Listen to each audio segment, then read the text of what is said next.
Hi, welcome to Coffee and Astronomy. I'm Jim Craig, and today I want to talk about a topic that is extremely important to me because there are events coming up in the next couple of years that I think are worth seeing, but you want to see them safely. It's solar viewing. Right now, we are just starting a new sunspot cycle. We went for some time without any sunspots, and sunspots go through an 11-year cycle of minimal sunspots to maximum sunspots. And we're just starting that slow climb up the hill. And when I got my first telescope, the first telescope I paid for, I went out and bought it. It was a cheap department store scope, and most of it is gone, but I still have one of the eyepieces. One of the things I got was a filter, and that filter screwed onto the end of the eyepiece here. And it said sun on it, and you put it in your telescope, and supposedly you could look through the eyepiece and view the sun safely. I did not realize at the time that what I was doing was incredibly dangerous. I was one of the people who was fortunate. I didn't have any problem. But if you think about the objective lens or mirror in a scope, it's a big magnifier that concentrates the light down to a point. And that point is right here in front of the eyepiece. You know, your eye's on this side. Well, that filter went on this side of the eyepiece, which meant that all that light was concentrating onto that filter. Well, we've all seen what a magnifying glass can do to a leaf. Well, it can do the same thing that glass. It can heat it up. And heat can cause glass to crack. It's called thermal shock. Well, if that cracks, there's a hole in it, and the filtration is gone, so that light now can pass through to the eye. The reason I don't have that filter anymore is because I threw it away. I actually made a point of putting it into my trash bin, in with the kitty litter so nobody would dig it out, because I wanted it to go away. Now, recently, I put together a gift guide that you can find on my Patreon page. But on my gift guide, I wanted to find visual filters. Now, for visual filters, these are colored filters that you can use when you're looking at the planets, and they help bring out contrast and that sort of thing. You have red and blue and green and yellow filters. One of the sets that I saw had a solar filter in it, and I cannot believe here in the year 2020 anybody is still selling those, because they are still dangerous.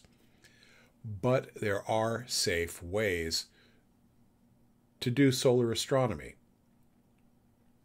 One way is through solar projection. It's not the safest way, but that is, instead of looking through the telescope, you point your telescope toward the sun, cover up any finder scopes in case somebody comes along and tries to peek in, and you aim it at a white card, and the image of the sun is projected onto the white card.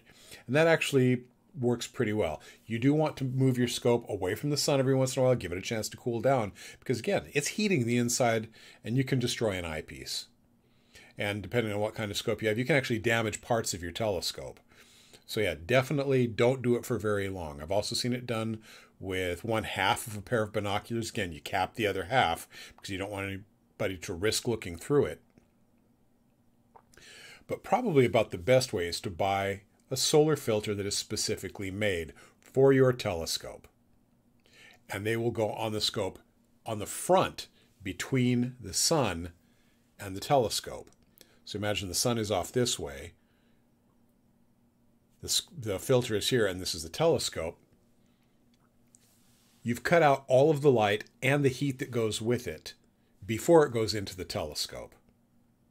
And it's not going to break, it's not going to overheat, it's going to be safe. One thing I really need to emphasize, because we had people asking about this during the 2017 solar eclipse, was, is there something I can make at home? No. Absolutely not. You can't make anything out of mylar and potato chip packaging or anything. It looks a lot like the solar filter material, but it is nothing like it. The solar filter material that is used, made professionally, filters out not just the bright light you can see, but the ultraviolet light that you can't see, and that can cause cataracts. And it can also filter out infrared light. That's the heat. So no, there's nothing you can make at home. And if you're viewing the sun and you've got your eyes, I mean, your eyes are precious. That's not the time to get cheap. Be prepared to spend some money. If you're really concerned about it, don't do it. Other people have telescopes online. For example, spaceweather.com actually has a daily picture of the sun in fairly high detail that shows you the sunspots and some of the granularity on the surface of the sun. Probably a little bit better than you can get at home, most people. Some people can have some really nice solar telescopes. If you have got a lot of money, you can buy what's called a hydrogen alpha telescope.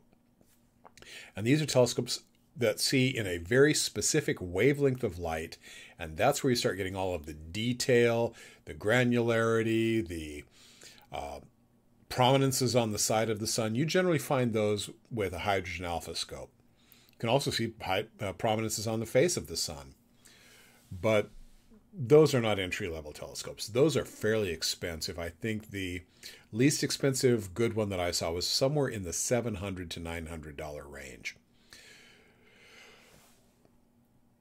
Another way you can do it is to make a pinhole camera, and that is you make a pin in a piece of cardboard or piece of aluminum foil. You make a pinhole, and you project it onto a piece of paper, and you're going to get a little tiny image.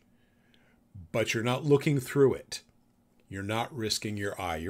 The most you're doing is you're risking the piece of paper you're projecting your image onto, and that's not going to really be heated up very much. Solar astronomy is interesting. Solar astronomy is fascinating, but it does come with inherent risks. And if you don't know what you are doing, if you are not certain, don't do it. Leave it to the experts. Leave it to the professionals. As I tell people about peeking at the sun through a telescope, it's a mistake. You're not going to make more than twice. And I really do worry about people's eyesight. I want people to enjoy the hobby of astronomy throughout their lives, for the rest of their lives. And a peek at the sun is going to ruin not just astronomy, but ruin their lives. And it's just really not worth it. If you like what you see when you watch the Coffee and Astronomy videos, if you join us for our Pints and Planets on Friday nights, or if you happen to see our Cool Astronomy Person of the Week videos, consider joining Patreon. Right now, I have two exclusives for my Patreon members. I have a drawing that's going to take place on November 27th for Patreon members only. It is a drawing that I have done of the Orion Nebula.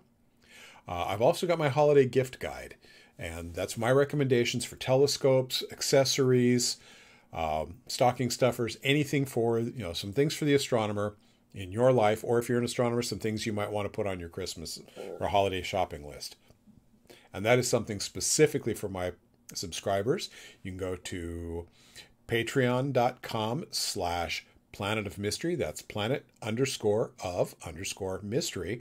And consider becoming a subscriber for as little as $1 a month. So until next week, this is Jim Craig with Coffee and Astronomy. And I hope you get out and start taking a look at some things. Just a real quick one. If you are watching this before November 16th of 2020, on that night, we have the peak of the Leonid meteor shower going off from Monday night to Tuesday morning. That's in my time zone. If you're off on the other side of the Atlantic Ocean, that's going to be, you have to work accordingly. It's going to be, for you, it will be Tuesday morning will be the peak of the Leonid meteor shower. For that, you don't need a telescope. All you need is a nice, bright, wide view of the sky, some way to keep warm, maybe a cup of coffee. We'll see you soon.